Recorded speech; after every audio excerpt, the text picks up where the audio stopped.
Welcome to Mindfulness Everything.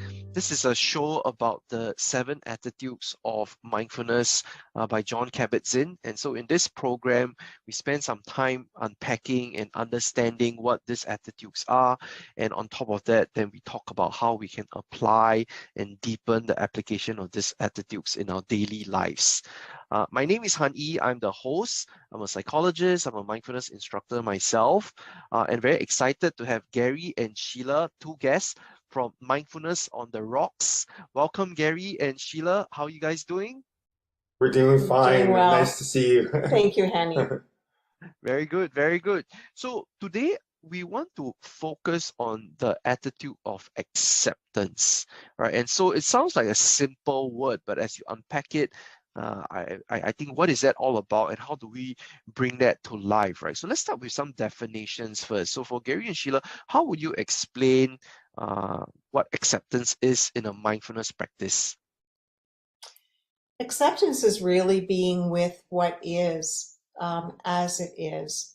It doesn't mean being passive and accepting things that should not be. It is accepting things as they are and acknowledging them. We can't make change to anything unless we accept things and see them as they really are. Okay, thank you. And there's a term about grasping and hurling. And often we want to hang on to the pleasant circumstances or pleasant events in our lives, but we want to push away or hurl the unpleasantness in our lives. But life is filled with highs and lows, and there'll always be challenges. So that old expression, what you resist persists. And so when you're accepting, it helps you to kind of lean in, and also then to change the energies that you're using, instead of fighting or resisting or pushing away, to actually stop and to be with, and to notice without the judgment piece, and with kindness. With kindness. Thank you, thank you. So, I mean, the idea is this, right? I mean, we do actually, if you think about it, spend a lot of time denying what is a fact, right? And so one of the most common phenomenon is like, so for example, when someone gets injured, for example, in sports, right? It's always reported that the first thing that they say is, oh no, I'm not injured. Right, when actually a serious injury has occurred and they are not able to realize or accept that something has happened. And that's something that not just in sports, but in everyday lives, right? Whether something has been lost or something that has happened and we don't come to terms with it.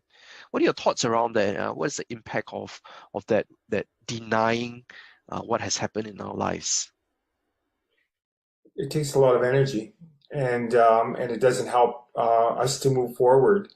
I kind of smiled internally when you said that about sports, people injuring themselves. So I'm a runner. I've run for 23 years, and I tore my meniscus a couple months ago, and I've come to the realization that I may not run, or my running might be very limited in the near future. And that was a hard thing to be with, because you want to hang on to the past. You want to be what you were when you were at your best, or what you perceived was your best. But in doing so, you're really limiting possibilities for what the future can be, and what opportunities might come your way.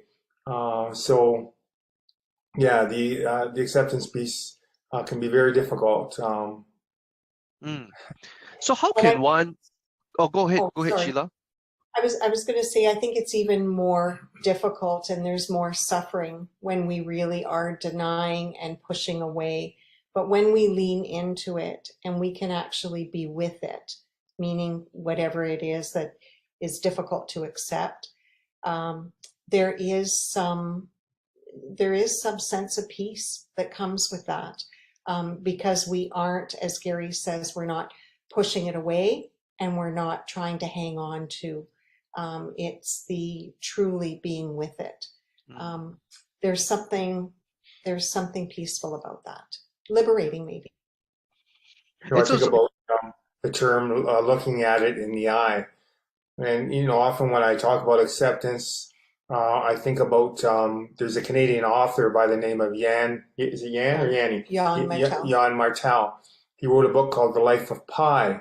oh yeah. And it's about a boy who's raised in India, and he and his family decide to relocate to America in Canada, and they put all the zoo creatures on a boat. The boat sinks, and lo and behold, he finds himself on a life raft with a tiger, and it really is about being with what's there with full acceptance, and so he really had to befriend the tiger in order to survive.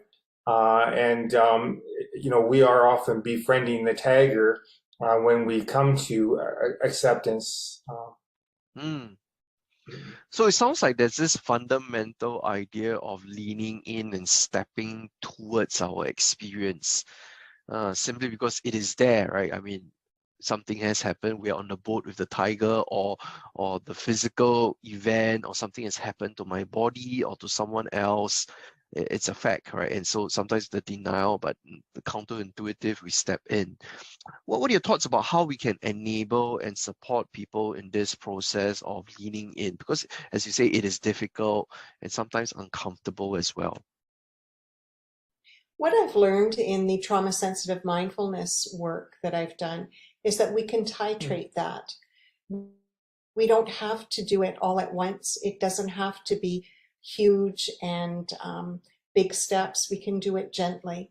We can come to our mindfulness practice. We can bring our awareness to, the soles of our feet, or how it is that we're in our posture or our breath. And our minds will wander. And maybe our minds will go to that which is very difficult to be accepting or to being with. But we can titrate that. We can be gentle with ourselves. We can lean into it, be with it, and know that we can come back to another focus of attention, which is the breath, or, the posture or nature. And as well, you can have different anchors, and you talked about soles of the feet. If one area of acceptance is that you have COVID and you have difficulty breathing, the last thing that you may want to do is focus on the breath. So, an acceptance of your situation, but knowing that there is choice, and some of the choices might be alternate anchors of awareness, like your hands on your thighs or your feet touching the surface of the ground, and knowing that you have the safety to do this. And, there's a person by the name of Fleet Mall who teaches a practice, safe, resourced, and connected, which is a lovely meditation. Again, just knowing that, you're safe in this moment. You have the resources that you need, and to get through this. And also, you're connected. You're not alone. So there's actually a lot of all these different resources that we can tap into, right? And it's with that training that we can cultivate that ability to learn, to cope, and really to thrive. And as you say, when we can accept, then we can discover and renew our relationship with peace, right? Yes. That's one of the nice things about the acceptance piece. Yeah. Any other thoughts about how we can enable and support people to expand on the acceptance into our daily living as well? Well, I think it's to also know what it is that nurtures us and keeps us well, so that when we feel that we are overwhelmed with what it is that we need to be with, what is it then that will nurture us and provide us with the care that we need? That might be a cup of tea, it might be a relationship or connection with others. It might be stillness, coming to the breath. It might be music. So it really is to understand ourselves and know what will serve us. And what has served us in the past might be very different. Some of knowing what our patterns were or are, and that maybe in the past those were those were supportive, but they no longer serve us. And so to know what is something that might be help us with our well-being. So that recognition and the acceptance that, oh, see, I'm very tired now, it's time to take a break.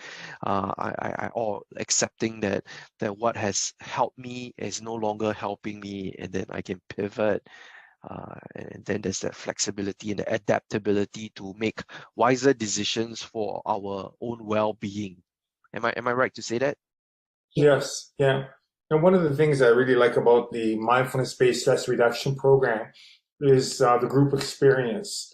And often when there's a sharing and an intimacy that unfolds over that 8 weeks, you come to the realization that others have pain and suffering in their lives, and that often helps us to accept our own pain and suffering when we hear that that we all share that human condition of pain and suffering, and also just the group dynamics. If a person is talking about some of their own pain and suffering or what they're going through with changes, coming just the support of the group, and then the other thing is the realization of impermanence, that things are constantly changing. And again, the mindfulness-based stress reduction program, we have some lovely meditations. One of them is called the mountain meditation that talks about the seasons and everything changing all the time. And so helping people to understand that, you're not the same person you were at the beginning of this podcast. You may be slightly different at the end of the podcast, and then different again by tomorrow morning. And the circumstances around you are constantly changing. And so just coming to that realization often can be a helpful thing. Great. Sheila, you going to say something? No, that's good. Okay. Well, thank you very much. This thing about acceptance within the context of mindfulness-based stress reduction. So that has been alluded to a few times, right? Can you tell us more about what MBSR or mindfulness-based stress reduction is? Mindfulness-based stress reduction is an 8-week program, 10 sessions, including orientation and then a full day of silence between weeks 6 and 7. And participants make a big decision to commit to this 8-week program. The curriculum was developed by Jon Kabat-Zinn in the 1970s, the late 70s. And it is evidence-based. It's the most rigorously studied mindfulness program in the world. And, the working definition of mindfulness, and that has been widely accepted, is that mindfulness is the awareness that arises when we pay attention intentionally, on purpose, to the present moment without judgment. And the beauty of that is that we're not trying to judge or be with what's happened previously. We're not making lists about what we need to do tomorrow, although those are things that really do happen, and that happens with our wandering mind. But truly being in the present really informs us and helps us with a better quality of life. Great, thank you very much, Sheila.